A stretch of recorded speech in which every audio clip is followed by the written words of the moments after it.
So it is with a said heart as the passing away of 3 Highlanders Football Club executive committee members who have reportedly died in a road accident along Gweru Blawayo Road. The names of the deceased are retired Colonel Kenny Mklope, who was the chairperson, and Fiso Sisiba, who was the vice chairperson, and then treasurer Nkani Koza, and the fourth person Mokadzi Wangongo Paul Lift Murod. So they were coming from Kariba, returning from a league match in which Boso lost 1-0 to ZPC Kariba yesterday. So the vehicle that they were traveling in hit a stray animal, a cow to be precise, and after that the vehicle hit a bus, and after that a number of vehicles were also involved in that accident. So it was sort of a pile up. They were just 50 kilometers away from Blawayo. Rambovunza kuti road iyi haina here warnings anoratidza kuti kune stray animals muroad kana kuti vanga vachimhanyisa sterek handizivi, I don't know, because Gweru Blawayo Road hanzi itori neproblem stray animals. Fence yakabviswa yaimboita kuti vasapinda, meno vakaba vanhu fence yacho here kana kuti what really happened, but I'm sure imbavha dzakabvisa. So hanzi patova ne problem accident nenyaya yemombe idzodzo stray cows anenge achingo like ende munongoziva mombe mumaroad ndo zvadzingori, kana dzisina kuuyu munongoona dzichingopinda muroad dzinongodaro because pane pasina chinenge chakakava. So I think kuti government yedu should do something pafenzi iyoyo, kana zvichikwanisika pakwanisike kuita fence, because vanhu vekubulawayo vari kutokomplaina kuti road iyika yapedza vanhu, especially kuShanghani hameno ikoko. So Ford yavanga vari kuita marara, munoziva marara, hupfu munoziva, ndingati hupfu ameno, but yaita marara, ndo picture yandingangokupe, and I cannot even put it here. Bhazi kuita kuvhurika, ukana bhazi ravhurika kumberika, kuvhurika kumberi kwesoko kuita kuvhurika, maona manje ndo zvaitika. Distance ndo yangondirwadza zvangu kuti distance wanga watosvika kumba kavanavo 50 kilometers, just 50 kilometers away. Vafamba distance ye 9 hours 30 minutes, which is 659 kilometers Blawayo to Kariba. Ndo yavanga watravela. Hameno. Mama dzamhanyiswa ipapo, dzimwe dzichimhanya dzichita se kozvaitika. I think kuti towards midnight or somewhere there, right, like it was takarara, zvaitika takarara. Most of us were sleeping pazvaitika. So police yatomboti haisi kuda kutomboita, yatombomira, yatombo-withhold names for some time, but names achazobuda azongoburitswa police, because I think with my next of kin, my social media, like social media people, please stay away from naming the people, the victims, because my next of kin were not away, but pavazoziviswa ndo pazoita kuti vanhu votitaure kuti masita vakamira so, because it's not proper for people to just come woti ningi apa iwo mwana wacho pamwe uri kure hausati waziswa wotozoona accident pa social media. It's not okay, it's not nice. But anyway, ma socialites mamwe vane dzungu vanga vatoti news padzabuda vatoti 1 2 3 ningi, apashaike vane dzungu pakadai. So I don't know why vanhu vari insensitive sometimes.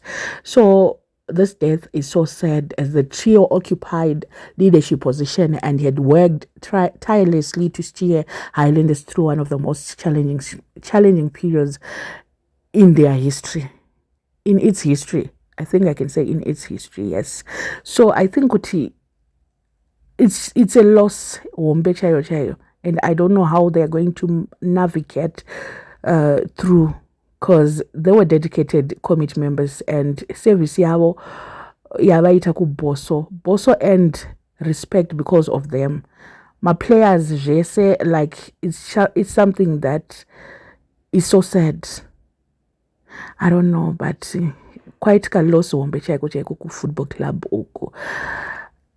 it's indeed painful, but I think they'll maneuver through the pain. And I may not see fixture over the weekend, but continue cannot it's going to be postponed because they were supposed to play against the Chicken Inn, and they were looking forward. If you go to Highlanders football club page, they were looking forward to the Chicken Inn match.